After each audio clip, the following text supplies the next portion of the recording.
Hello, this is Lady Boulay, and I hope you're having a wonderful day. Thank you for your support. Thank you for subscribing to the channel. Thank you for your comments, and thank you for your thumbs up. Thank you for all you do to support the channel. And yes, we are commanded to love one another, whether we want to or not, or whether we agree with each other or not. Well, y'all, I have a heartwarming story today. Rarely does someone come to the stage and says to Black Americans, "Thank you for being an inspiration to me." But every now and then, a story comes along that reminds us why our culture matters and why it has mattered to people far beyond our borders. In a time when Black Americans are dealing with constant criticism, dismissal, and attempts to redefine who we are, it is rare to hear someone from outside our community say, "Thank you." So today I want to highlight a young man named Joe Damon, originally from Fiji, raised in New Zealand, who is doing exactly that. So I'm going to let you listen to him tell the story. The thing is that this was never like a personal exploration journey by any means. As I said, the intention from day one was this culture had done so much for me, and I kind of want to like explain to you probably for the first time in depth like what I mean when I say that. So he speaks about his Fijian ancestry. This is his mother and great grandmother. His mother's on the right. And she moved from Fiji to New Zealand and married a Maori. We say Maori, he says Maori man. And he talks about the racism that they faced in New Zealand. He said they were some of the darkest people in the area. So let's not forget, skin color matters everywhere. There's not a lot of people as dark as us there. Now, because of that, my mom would tell me a lot of stories about growing up there, and like I remember one story that always stuck with me was she was eating fish and chips one time at the beach, and someone walked up and spat on them, and then they like laughed, and even now it's like kind of tough to talk about because these kinds of things are very difficult to talk about in New Zealand. Yes, I would think that would be difficult to talk about. You're sitting on the beach, minding your business, eating your fish and chips. Somebody comes and spits on your food and laughs about it. Yeah, that would be hard to talk about. And it's kind of taboo to even mention them. New Zealand was behind when it came to race and colorism. A lot of people took it as me saying, well, behind America. But that almost mirrors New Zealand's attitude towards it at all. Because I didn't mean behind America, I just meant behind. But they'll immediately jump to anything other than address, like, what the fuck we're talking about. And it's tough as well because in the Fijian community, we're extremely respectful.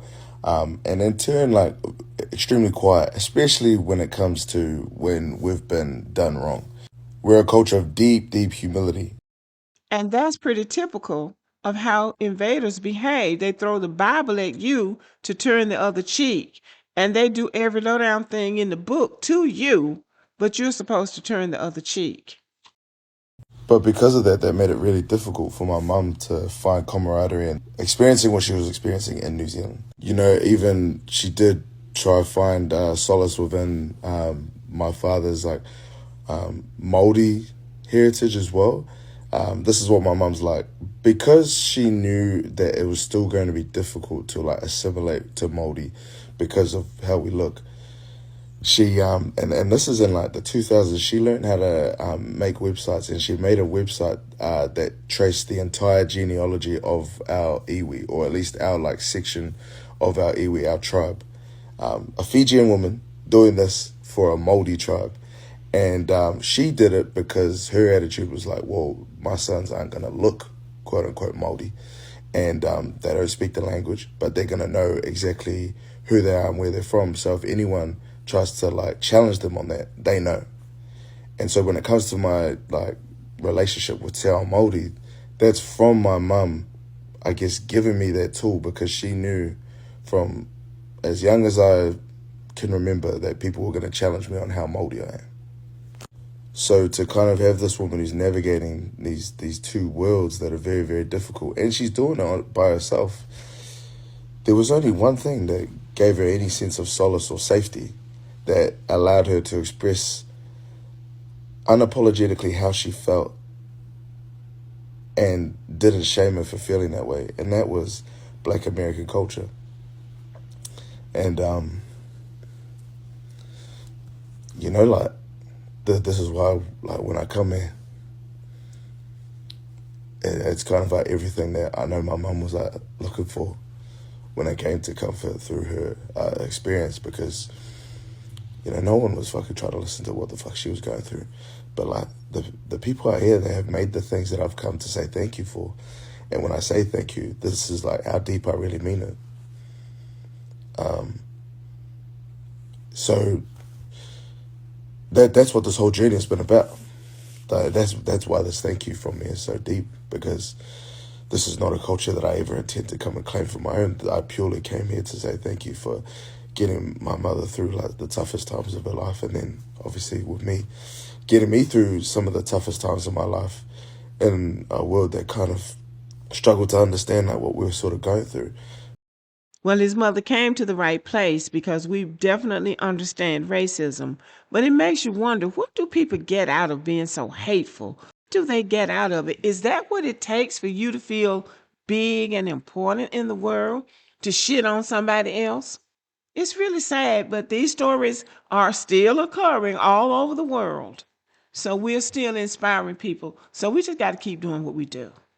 But like, not only did you guys understand, like you spoke about it, and you spoke about it in a way that we could never. And I'll always be grateful to you for that. So, you know, one of the things that has really like devastated me is coming out here and learning how, especially in the South, how Black people feel about their contribution to the world, how people feel like they don't have a culture, which is crazy to me because like your culture is the whole reason I'm here. And it like got me through a lot. So, you know, if anyone at any point kind of makes you feel that way, like come to this video and use it as a reminder, like we're fucking 16 hours away. We're a long way away from here. And like we heard what you were saying and it lifted us through so much bullshit. So like when I say thank you, like that's where it comes from. So he's right. When people say we don't have culture, they're just blowing smoke. Because if this culture reached 16 hours away to lift that family, it's worth it. And that lets us know that we really are and have been doing something right. So we are right when we say our culture is globally influential. And this is the testimony. So now, as an adult, Joe Damon is touring the southern United States, my neck of the woods, learning about our culture firsthand. And he's doing something we almost never hear from Black people outside the United States. He's saying, thank you. He's acknowledging that the culture some people claim we don't have is the very culture that helped his family survive racism in another country. He's acknowledging that the doors Black Americans fought to open, the rights we bled for, the global influence we built, created a world where families like his could imagine something better. He's acknowledging that culture is not only real, it's powerful, it's global, and it saved him. He is now a successful comedian, and he says his wish is to work with Kevin Hart. So I certainly hope that he gets that chance. I am encouraged by his story and its validation that all of these haters coming around here telling us we don't have culture are just that, haters. But anyway, y'all, let me know what you think about this video. This young man's name is Joe Damon, Daymond. He has a TikTok channel and he has some very interesting videos. So if you're on TikTok, check him out. Okay, now give me a thumbs up. Keep warm out there and have a wonderful day.